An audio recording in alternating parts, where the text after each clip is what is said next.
listener production. The creators of this podcast would like to acknowledge the traditional owners of the land on which it is recorded. Aboriginal and Torres Strait Islander people are the first storytellers of this land. We pay respect to their elders, past, present and emerging, as well as any Indigenous people who may be listening today.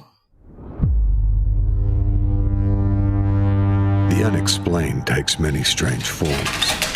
It's every mystery that has not been solved, every question that has not been answered. Are ghosts real? Are we alone in the universe? What constitutes a micropenis? I'm asking for a friend. Charlie Clausen and Ben McClay are here to investigate. This is the Unexplained Explained. Well, Ben, very excited to call together the second meeting of the East Australian Paranormal Society, otherwise known as... What did we settle on that? NEAPS. NEAPS. NEAPS. N-E-A-P-S. NEAPS. Yeah, that's right, of course. NEAPS. My wife is Scottish, and NEAPS and tatties is when you have parsnips and potatoes. Roasted Christ together. alive, that's NEAPS and tatties. unbelievably folksy.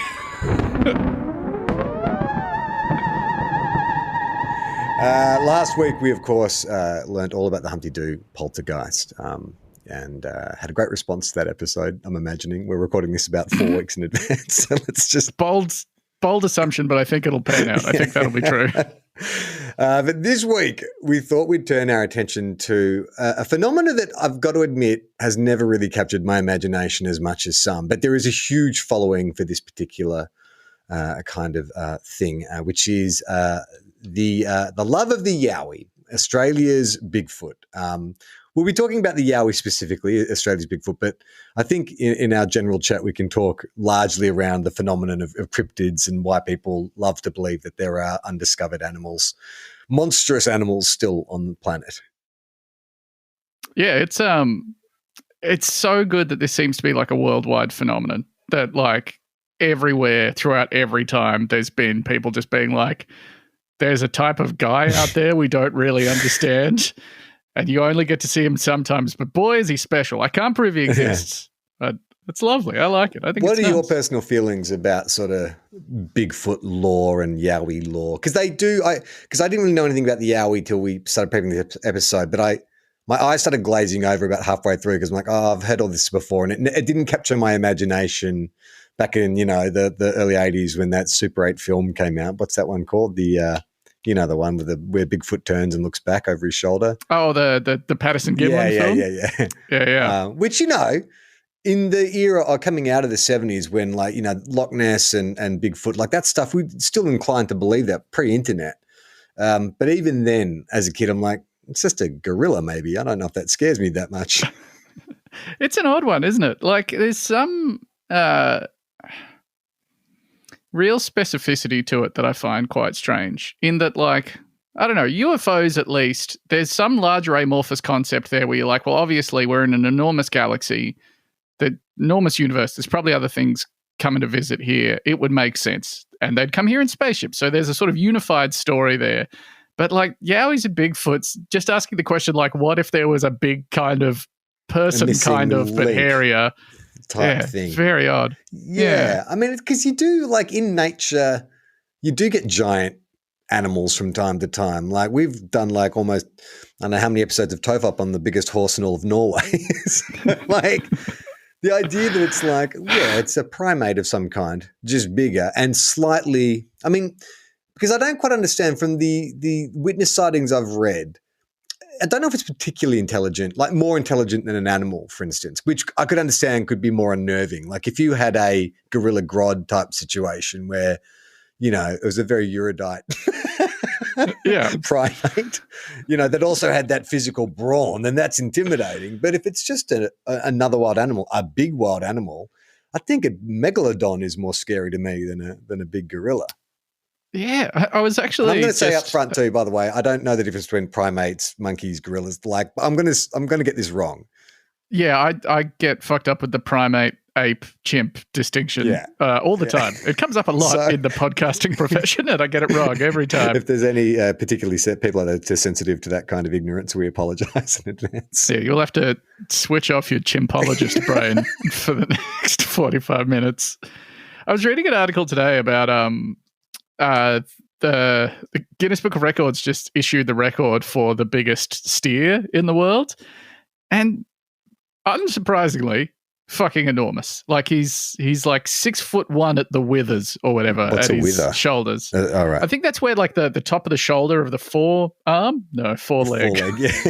Yeah, is on a cow. And like to look at photos of that feels like you're having a supernatural experience. It also helps that the guy that owns the cow is not a particularly tall man. Is that the Bart Simpson tactic where it's like you want something to look a bit bigger, you just make something smaller next to it? She'll put a chihuahua next to it. It's basically that. I looked at a ton of photos of him. I was like, holy fuck, that's enormous. And then there were some photos where the guy's wife is in the photo as well. And you're like, oh, okay. Like he's big, but he's not that big. But like it's enough to make you go, oh, that's fucking crazy. And again, that is just like a natural thing that has happened to a regular kind of animal. This isn't like, so you don't have to invent a whole mythology of why there would be a one-off giant ape living in the woods in North America. I think it's also maybe of all the superstitions or mythologies or whatever you want to call it, fantasies that we have about the supernatural, like the UFO can move with the times because it suggests futurism,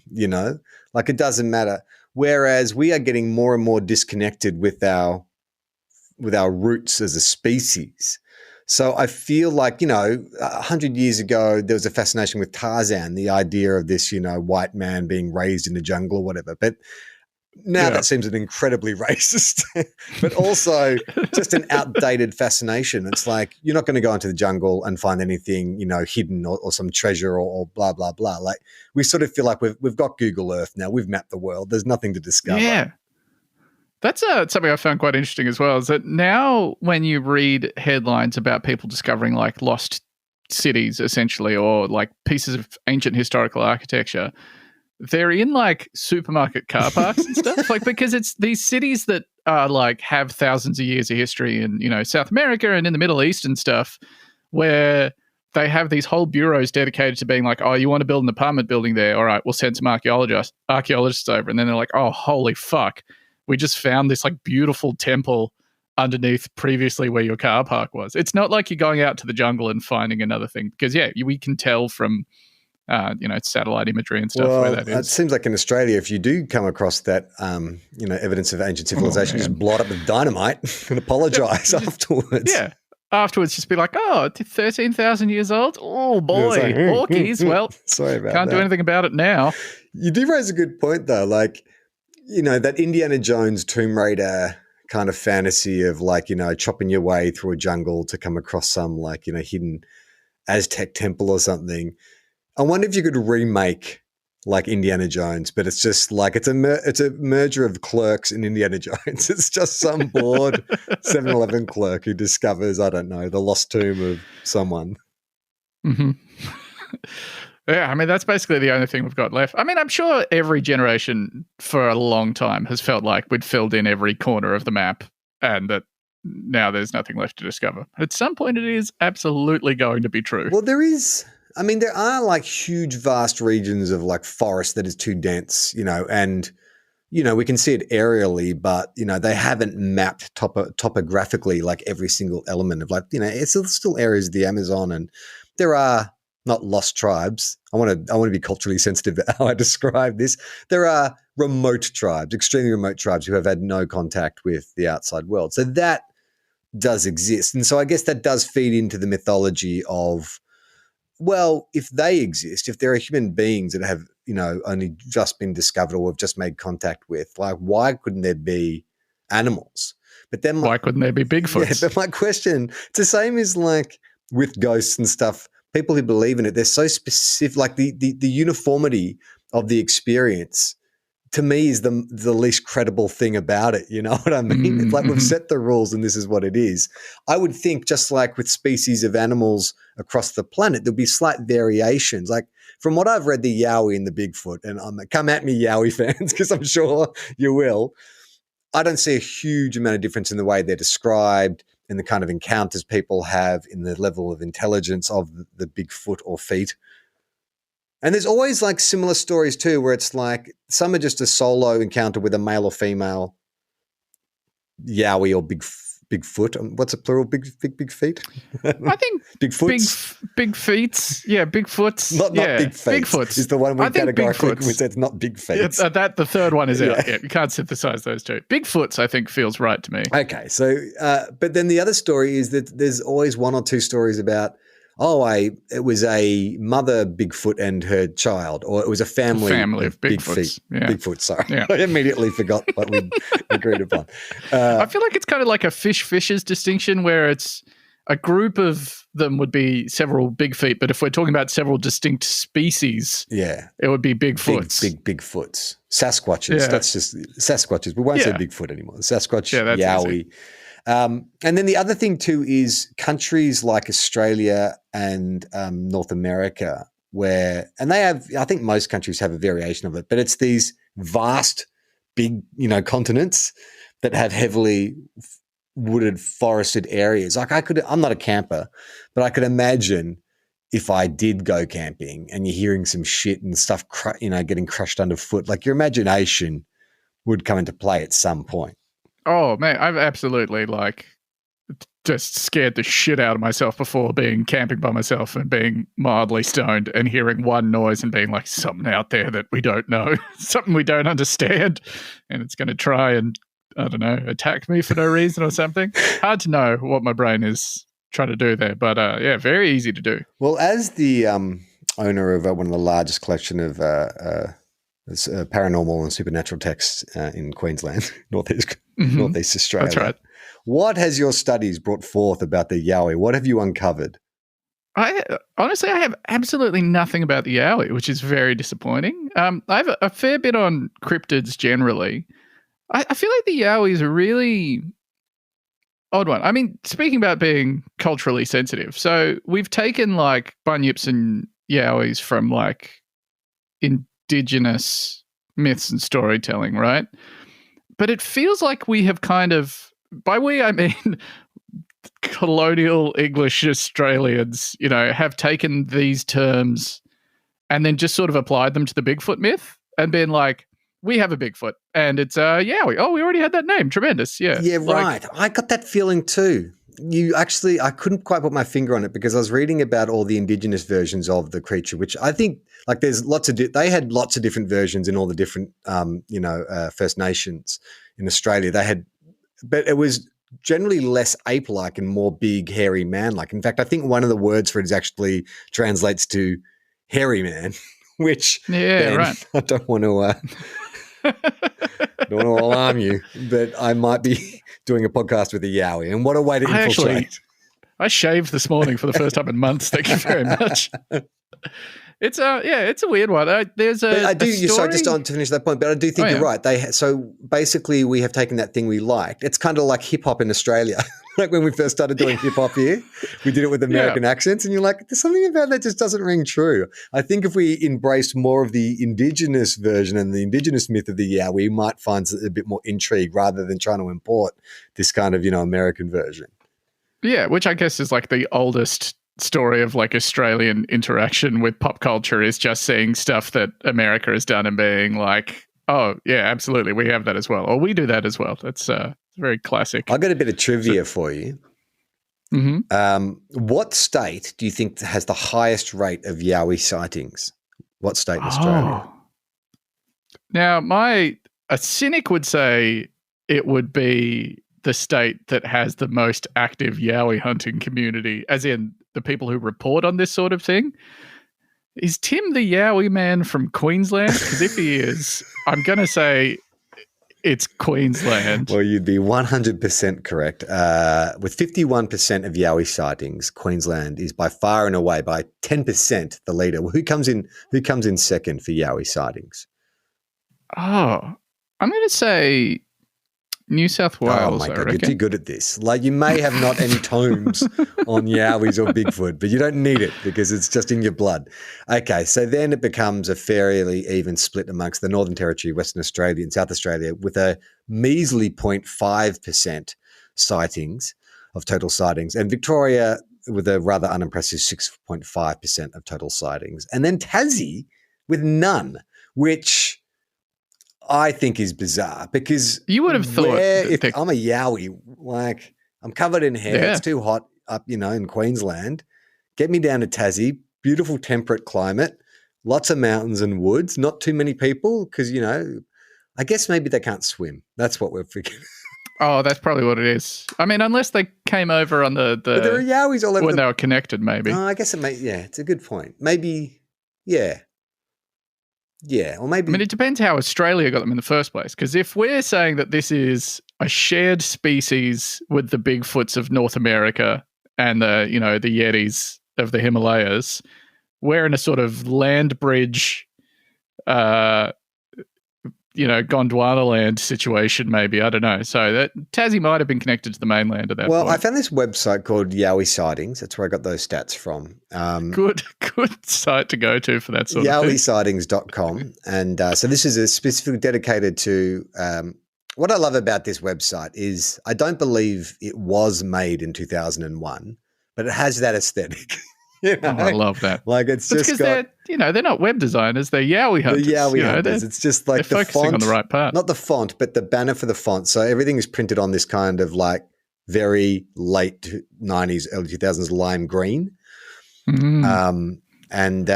So what I love most about this, so they have a logo, which is just a silhouette of a Yowie, which looks very much like the Bigfoot. And then it says, Yowie reports sighting research. Report a Yowie by clicking this tab, and then their slogan, if you see something, say something. Which is a slogan that originally, that was like a World War II, if you suspect someone is like a spy or a saboteur, right? Yeah. At first I was like, if I see a Yowie behaving suspiciously around a train station, I'm meant to say something, or is it just Yowies in general? Okay, so then they've just got a whole bunch of information about witness reports and news, but then also a little factoid sheet. So this might help us get our head around the Yowie. Okay, so what is a Yowie animal? Which I thought was interesting. They call it a Yowie animal. Yeah. Is the Yowie an animal or a human relic? A sketch by a witness from a 2022 Yowie sighting report in what state? Oh, surely Queensland. Depicts the Yowie of the Australian bush. The report is one of a long list of sightings and encounters documented through the European settlement of Australia since 1795. The Yowie also has its place in the Aboriginal people's oral history going back thousands of years. The tales from both Europeans and Aboriginals generally describe a huge hairy beast standing on two muscular legs. Okay, calm down. Yeah. With arms that extend to or past its knees and a massive torso as thick or thicker than a bull, which is the unit of measurement we like to use when describing animal thickness. Standard animal chest size. Yes. Further witness reports describe the elusive creature's large head, sometimes conical in shape, poor thing, which is dwarfed by its incredibly broad shoulders. I mean, just if you close your eyes, they're describing every 12-year-old, starting out and drawing comic book superhero characters. That's what they're 100%. describing. They're describing the Goombas from the live-action Super Mario movie. Dwarfed by its incredibly broad shoulders and often appears to have no neck at all. While much debate centers on whether the Yowie/Bigfoot creature is an animal or human, there is another line of discussion about whether the creature is actually of this planet or from another world or dimension. Fuck yes. That's the shit that I'm all about. Did you know about that? Theories that Bigfoot is an alien? Yeah, or like from another dimension. Oh, yeah, that so I'm a big proponent of the Bigfoot is an alien theory just because that's the most fun sounding one to me. But I like the extra dimensional one because that's a very, I don't know, I feel like we might have spoken about this briefly before, but they're like what do they call it? High strangeness. That's the like Jacques Vallée theory that every paranormal encounter is extra dimensional aliens, and it's our brain trying to make it into a form that we understand, which is why they appear to have fashions, as in like, you know, in the 1800s, we would have seen it as a headless rider, or as we would have seen it as Bigfoot if we were raised on Bigfoot stuff, or we see it as a shiny metallic flying saucer if we watch 50s alien movies or whatever. Yeah. I love that. I think it's amazing. I didn't realize that the glowing orbs was part of the mythology, but I read quite a few reports that sort of started with someone like, you know, seeing a glowing light near their campsite going off. And yeah, like it's either followed by like a, what do you call them? It's like not a spirit. It's in Golden Compass. What are those things called? Your daemon. Yeah. So the Bigfoot is either followed by the lights like a daemon. Don't know how to pronounce that, demon. Whatever. I think it's still pronounced like demon in that. I think he's just smelling it in an old-timey fashion. But then I read another one where the Bigfoot was riding the orbs like one of those space hoppers. Holy fuck, that's amazing. I want that on a shirt so bad. Well, the good news is if you go to James Fosdyke's Redbubble page, you can buy exactly that. It's Bigfoot, because we talked about this previously on TOFOP, so you can actually buy that artwork on a T-shirt. God, he's good. Good news, Ben. But what I love about that is that surely, I must imagine, created some division in the Yowie community who are like, guys, like, come on, you're being ridiculous. Hat on a hat situation. We've already got a cool, you know, primate, possibly man, possibly. You don't have to put glowing orbs into it. You don't have to put dimensional shit in there. Original flavor is fine.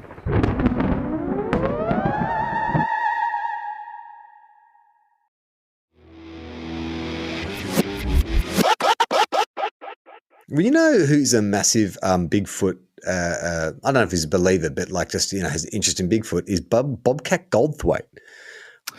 I watched just a couple of weeks ago, actually. My partner and I watched his Bigfoot movie that he made. Which is quite good. Willow Creek? Yeah, that's right. Yeah, that was fantastic. That was really good. That was genuinely fucking scary at points in a way that I thought a Bigfoot movie probably couldn't be. That's the first, but it felt less like a Bigfoot and more like I don't know. It was almost like a Blair Witchy type, you know, like it was just being in the woods is scary. Yes, yeah. Being in a tent and hearing stuff moving around your tent is fucking horrifying. Yeah, that's why I guess I get underwhelmed by the Yowie or the Bigfoot is like all that stuff's going on, the theater of the mind, what's that noise? And the best you could come up with is like a gorilla. Large hairy thing. You know what I mean? It's like when every comic book superhero, they have at least one villain who's just like an anthropomorphized animal. And I'm like, oh, geez, the writer's having a tough day. And he's like, I don't know, King Shark. Let's just put a shark in pants, you know? Yeah. And it's like, it's just an animal. Like, come up with some horns or some other worldly kind of, you know, that's like cryptids. The world of cryptids can be fascinating, the way people merge together different kind of things that creep them out, like spider legs and tentacles and multiple eyes, that kind of shit. Yeah, they do. There is a strong tendency to just go with largish version of an animal or weird version of an animal. Have you ever heard of the Loveland frog? No.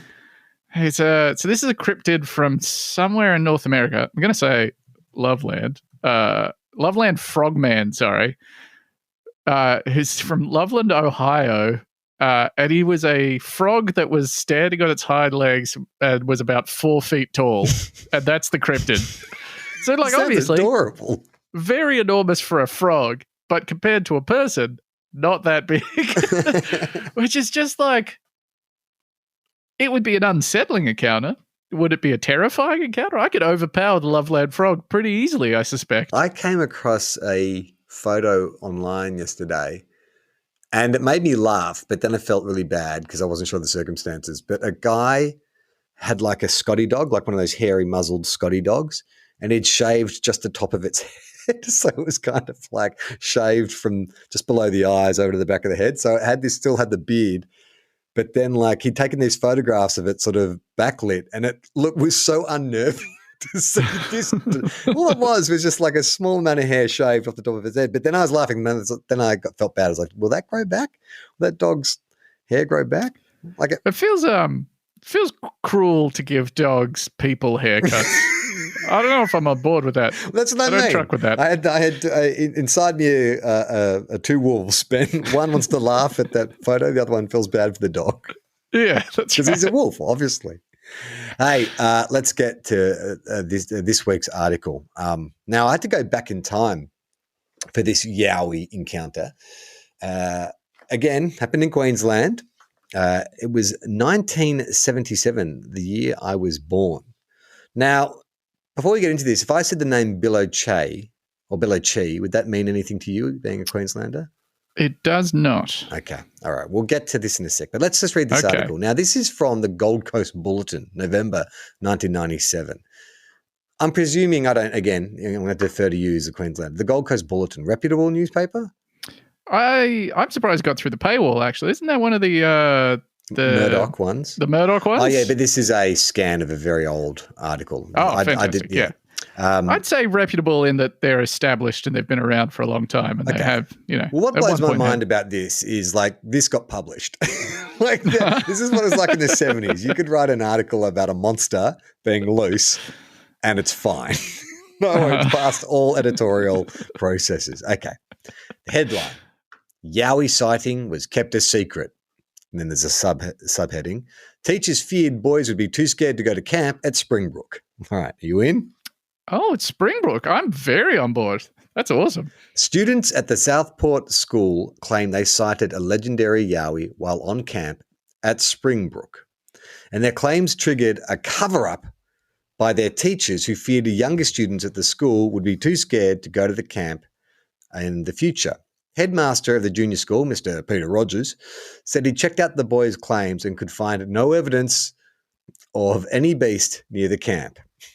However, he said he did not dismiss the reported sightings as imagination. I don't know why.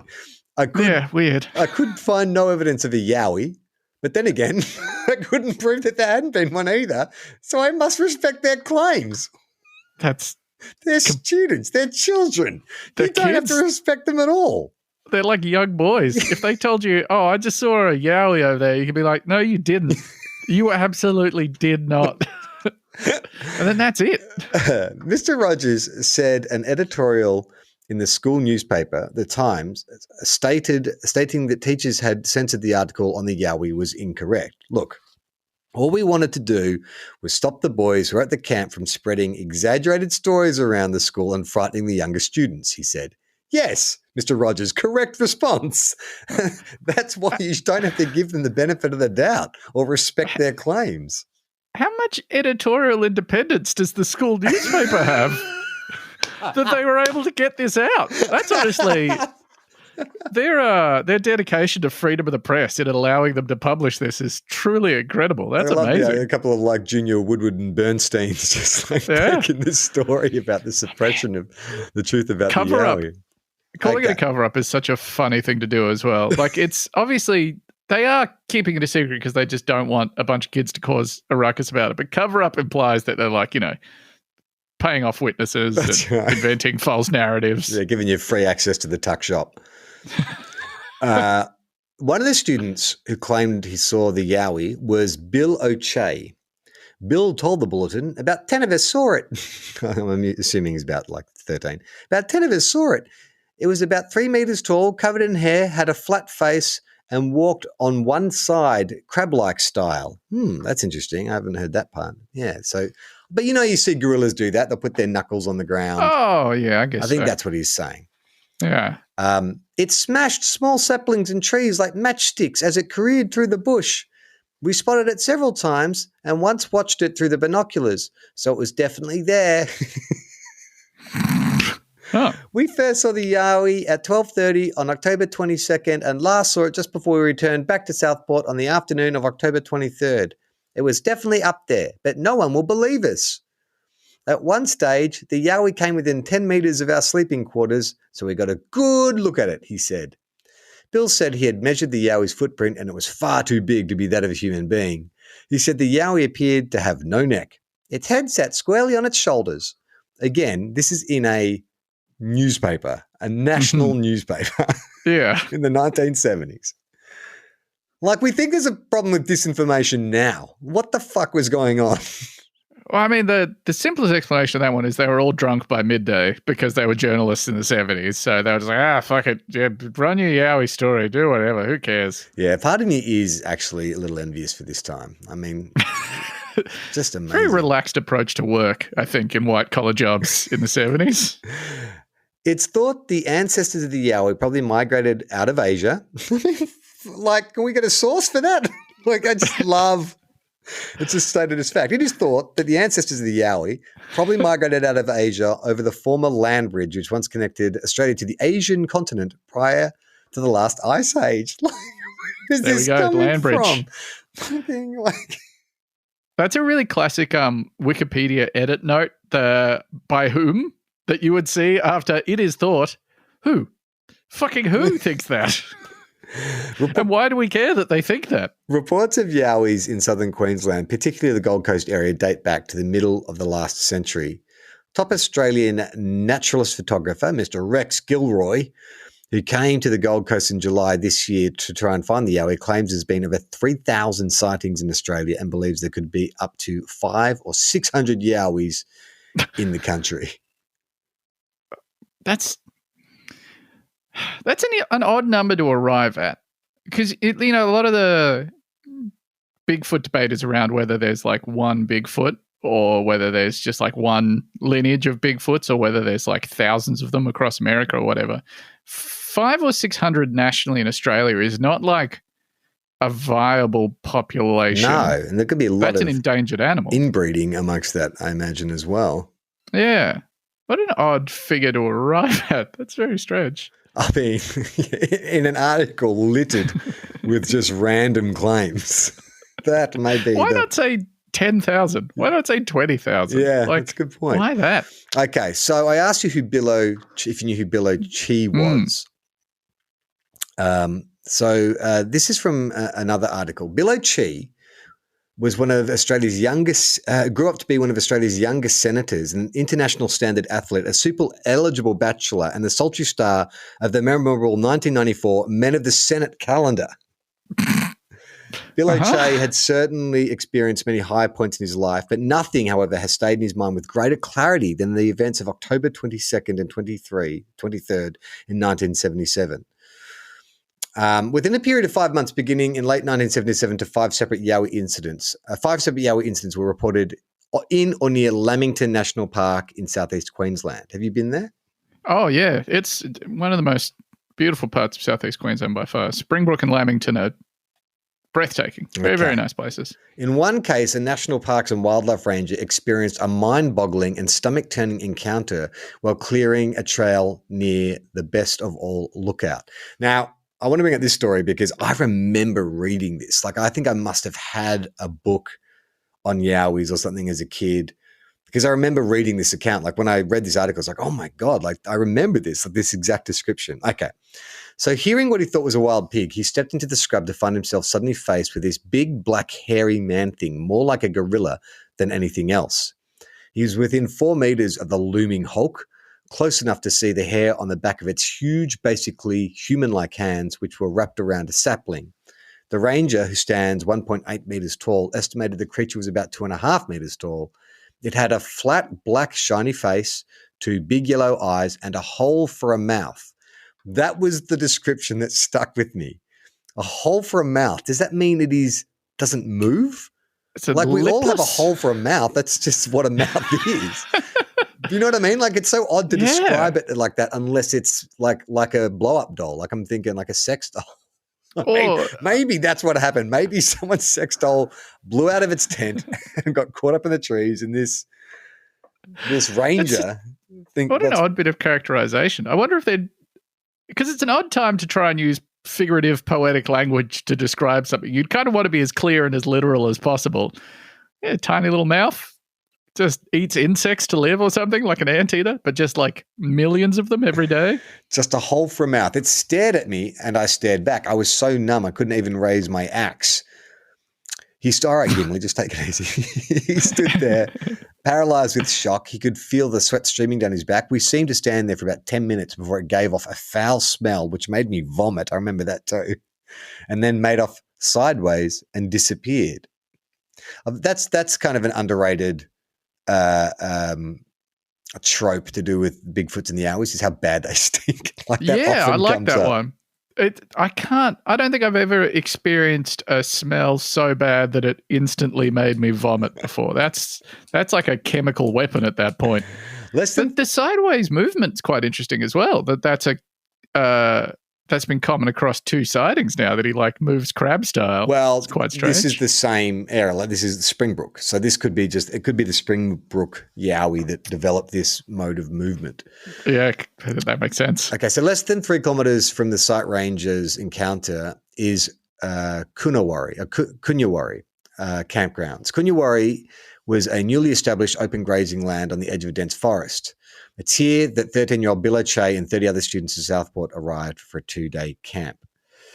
The boys and the teachers were lodged in cabins, and it was from the window of one of those at midday that the first sighting occurred. Bill was the first to see it. The creature was uphill in an open treeless area and was just lying on the ground. Just chilling. Eventually, it stood up and moved slowly around, close enough to be clearly seen with the naked eye. It remained out in the open for long enough for each boy to observe it carefully through binoculars. The day was bright and sunny, and the creature stood out in clear detail. There was no doubt about it, said Bill today. In the morning, they found a large, indistinct footprints and several metre-high bushes which had been ripped right out of the rock-hard ground and hurled all over the place. Because the school staff wanted to utilise the campsite regularly, the boys were ordered, on their return to Southport, not to say anything about the incident. We greased a lot of palms to get this campground. Don't fuck this up for us. An article about it in the school paper was censored. Oh, there you go. There's your answer. There it is. Annoyed by this and believing the story to be too important to conceal, Bill O'Shea risked expulsion by contacting the Gold Coast Bulletin, which ran a small article about the incident a few days later. What a slimy politician then, slimy politician now, knowing nothing about Bill O'Shea. I wonder if that was just like the Gold Coast Bulletin being like, look at this plucky young aspiring journalist. I've had 4 bourbons. I'm going to help him out.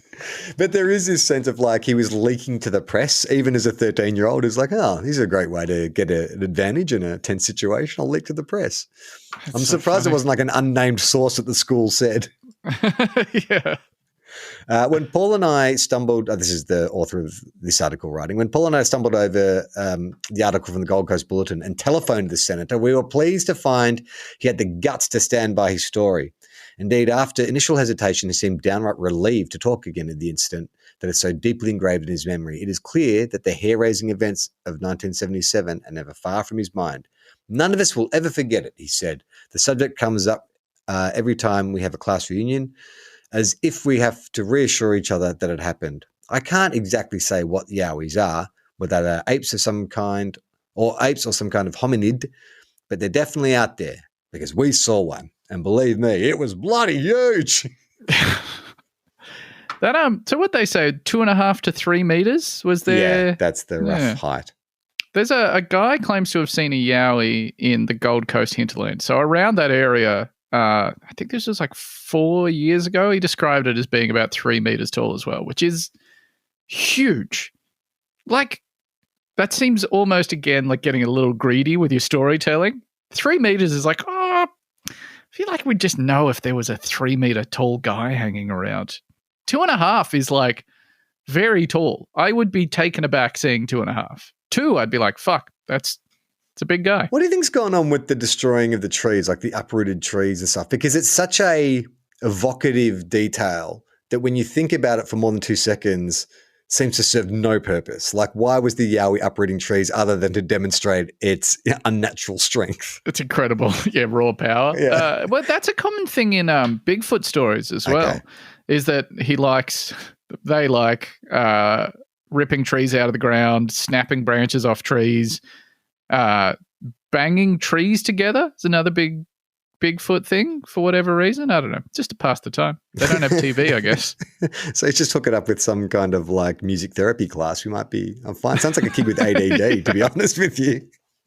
Oh man, there's this. I would recommend if anyone wants a little bit of homework and wants to learn more about Bigfoots and Sasquatches, there is a 1996 documentary produced by, I think maybe Channel 4. Well, it was one of the English TV channels, but they sent a reporter over to America to shoot this like 45-minute made for TV Bigfoot documentary just called Bigfoot from 1996. And like, it's a beautiful portrait of some of the most insane, odd people that you'll ever see. And the documentary opens with footage of a guy just drumming in the middle of like an open sort of bit of ground in forest. And then he just drums for about a minute. And then he looks directly at the camera because he's like mic'd up with a lav mic, which is quite unexpected when he starts talking. He's like, I believe if I play the drums, the Sasquatch will hear this and he'll know that I'm communicating with him, which is just wonderful. He's just doing some like freestyle sort of jazz drumming improv for Bigfoot. It's beautiful. What's he drumming on? An actual drum? Full-size drum kit. Like... It is amazing. Also, inexplicably, that guy who is supposedly a Bigfoot expert throughout that documentary only ever reveals to the creature as the Sasquatch. Very satisfying. All right, Ben, that is it for our Yowie episode. Next week, we're going to be delving into a favorite topic of Ben's, and that is unidentified flying something or another. I can never remember the last bit. What do they call them now? UAPs? What? Well, it was food unidentified fighters, aerial phenomena. Oh, okay. Unidentified. So what's that? UAPs, yeah. So UAP. It's Foo Fighters, UFOs to UAPs. Yeah. I've seen that come up in like as a trending topic and stuff, but I thought it was referring to like somewhere in the Middle East. The UAP is another oil embargo. Yeah. Oh, no. So if you've got a story to share with us, even if it's a story that you heard secondhand, we would love to hear it. So just go to tofop.com and contact us via the website. Ben, last week we heard from Emily, who told us about her spooky experience when she worked at a music store. Here's a little refresher. We had the security cameras like on our laptop, so we brought it up. Nothing upstairs. The footsteps continued. So we went upstairs to like double check there was no customers because we were kind of freaking out at that stage because the giggling had kind of continued. Oh my God. And nothing. She finished off the interview by telling us this. So meanwhile, I just worry about the man that I occasionally see roaming through my parents' house unexplainably. What? Is that? You just hang on. So we thought we'd get her back on the show. Emily, it's Charlie and Ben from the Unexplained Explained. Welcome back to the show. Thank you. Now, we just reminded our audience that you left us with a huge teaser after getting through the whole story about, the mundane hauntings at work. You tell us that you used to see a ghost at your parents' place. Yeah, and I'm aware of how crazy I sound telling you these stories. We have an entire podcast dedicated to crazy. Don't even worry about it. Yeah, this is a safe environment for that. So, living with Mum and Dad a few years ago, I had my piano in the front room, and I was practicing piano late at night one night, and I saw a tall gentleman wearing not like a bowler hat, like a slightly taller hat than that, but a taller hat than like a bowler hat, and carrying an Abraham Lincoln hat, like a stovepipe hat. Yeah, that kind of style, I guess. Or like, Jack the Ripper is probably more. That's more ominous, isn't it, than Abraham Lincoln? You don't want an inspiring speech. You want your ghost to be spooky. Yeah, and he was carrying a briefcase, and I saw him, and he walked away, like out towards the front door of the house. Yeah. And I was like, oh, that was really creepy. But, with these things, it's like I can explain it away. Like it's just my mind playing tricks on me. Told my mum because she, loves my ghost stories that I've told her my whole life, apparently. And didn't think much of it. And then a couple of months after that, my dad, who is 100% a cynic and will shut down all of these kinds of conversations, we're standing outside looking into the spare bedroom / office, and no lights are on or anything like that in the house. We're all standing outside, like, lovely summer evening. And Dad goes, oh my God, did you see that? And I'm like, see what? He's like, the guy was standing in that room. I'm like, no, I didn't see it. And I still don't know if Dad was pulling my leg, but That's my story. He's been sighted by two of us, this gentleman and his hat. So your dad's a skeptic, you say. Is he a prankster? Like if you had to give a psychological profile to the feds, would you say, look, he was a skeptic, but he was a prankster, or was that out of character for him to say something like that? That was out of character. Like he is a bit of a prankster, but usually with that kind of, like if I ever say, oh, I've seen a ghost or I've felt this or whatever, he'll just be like, you're talking shit. Like don't engage in this conversation. It's all bullshit. And did you have any clues? Like, was there an old tenant or like a landlord or something like that? Like, did you ask around to find out if there's any historical context to this person? So that's the weird thing. The house was constructed in the 80s, so it's not an old So it was house. just a guy who was really into Guns N' Roses. Oh. Yeah. Some dude who loves Slash. Well, I'm kind of curious about that because I don't think of the stovepipe hat and the briefcase as being contemporaneous. Like, yeah, exactly. What if it was a modern guy with just a... Well, no, that's like I'm saying, unless you're into the band Guns N' Roses. Yeah. And you it's a really gross affectation that you've taken upon yourself. Or maybe I'm sort of a top hat guy. Was steampunk around in the 80s? Was there some like steampunk enthusiast who had like their goggles on their stovepipe hat as they cycle their penny farthing down to the shops? Is that getting too obscure and niche? I'd hate to think that there was like a long lineage to steampunk. Imagine being haunted by a steampunk enthusiast. Oh my God. The first one. Yeah. I'll be onto the priest with the very first phone call. Get it out. Get me an... Have you at all considered that there's one common element to both of these experiences, other than ghosts? There's two common elements. The first is ghosts, but the second is you. Yeah. Have you considered that you are a conduit for the paranormal? I have, because upon listening to the last episode, my mother proceeded to tell me all of the times that I did what Iona did, doing weird things when I was a young child and talking to people that were over her shoulder and all of those kinds of things. So I do wonder if it's me, and I'm aware of how creepy that sounds. But yeah, it could be me.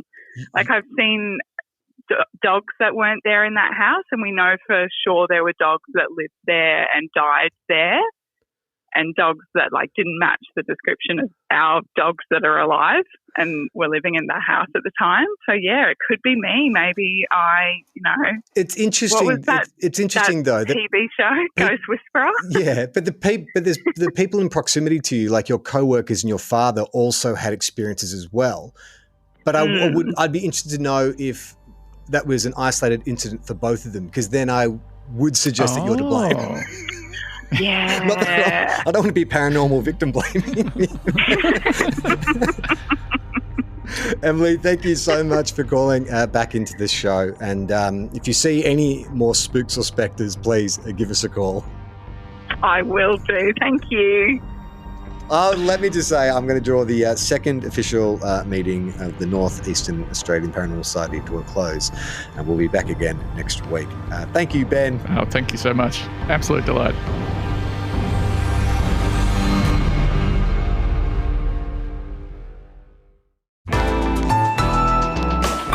Listener.